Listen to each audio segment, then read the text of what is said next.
আপনার ভালো দেখতে পারেন এরকম বহু লোক আছে না? এই হিংসা করলে অনেক সময় বদনজর লাগে, বদনজর। আপনার ভালো কিছু হতে আরেকজনের জ্বালা পড়া শুরু হয়েছে, এর কারণে অনেক সময় মানুষ ক্ষতিগ্রস্ত হয়। বহুবার এই সূরা পড়ে তৎক্ষণাৎ একেবারে পড়ার সাথে সাথে আমি কার্যকরিতা আমার চোখে বহুবার দেখেছি, আলহামদুলিল্লাহ। নবী সাল্লাল্লাহু আলাইহি ওয়াসাল্লাম এক সাহাবীকে বলেছেন, তুমি কি জানো আজকে রাতে যে 2টা সূরা আমার প্রতি নাজিল হয়েছে, যে আয়াতগুলো নাজিল হয়েছে, এইরকম আয়াত কোরআনে আরেকটা নাজিল হয় নাই। আমার বাসা বাচ্চার কোনো অসুবিধা হলে মাঝে মধ্যে আমার মিসেস বলতেন যে একটু দোয়া পড়ে খু দাও তো। আমি আমার মিসেসকে সাথে সাথে বলি, কেন, তুমি দিলে কি সমস্যা? অনেক সময় বাচ্চাকে নিয়ে আসেন, হুজুর একটু তাকে দোয়া পড়ে ফু দিয়ে দেন, একটু পানি পড়ে দেন। আমরা কি দোয়া পড়ি আজকে সেটা আমি আপনাদের সামনে ফ্ল্যাশ করে দিলাম, জানিয়ে দিলাম।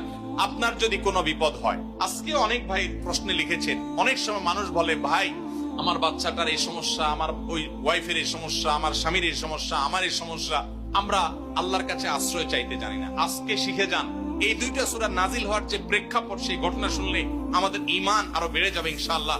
নবী সাল্লাল্লাহু আলাইহি ওয়াসাল্লাম একবার অসুস্থ হয়ে পড়েছেন এবং অসুস্থতাটা এত মারাত্মক ছিল যে আম্মা জান আয়েশা রাদিয়াল্লাহু তাআলা বলেছেন, অনেক কাজ তিনি করেন নাই অথচ তিনি বলতেন তিনি করেছেন, মানে তার মনে হতো তিনি করেছেন।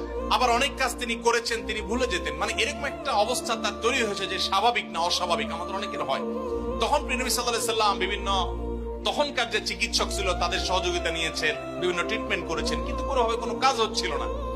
আল্লাহ রাব্বুল আলামিন তার নবী সাল্লাল্লাহু আলাইহি ওয়াসাল্লামের চিকিৎসার জন্য 2জন ফেরেশতা পাঠিয়েছেন। তাদের একজন ফেরেশতা নবী সাল্লাল্লাহু আলাইহি ওয়াসাল্লাম স্বপ্নে দেখছেন যে একজন ফেরেশতা তার মাথার কাছে এসে দাঁড়িয়েছে নবী সাল্লাল্লাহু আলাইহি ওয়াসাল্লামের, আরেকজন ফেরেশতা নবী করিম সাল্লাল্লাহু আলাইহি ওয়াসাল্লামের পায়ের কাছে এসে দাঁড়িয়েছে।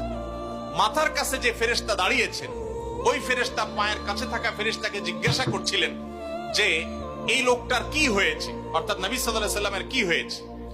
তখন পায়ের কাছে থাকা ফেরেশতা খুব মনোযোগ সহকারে শুনেন, পায়ের কাছে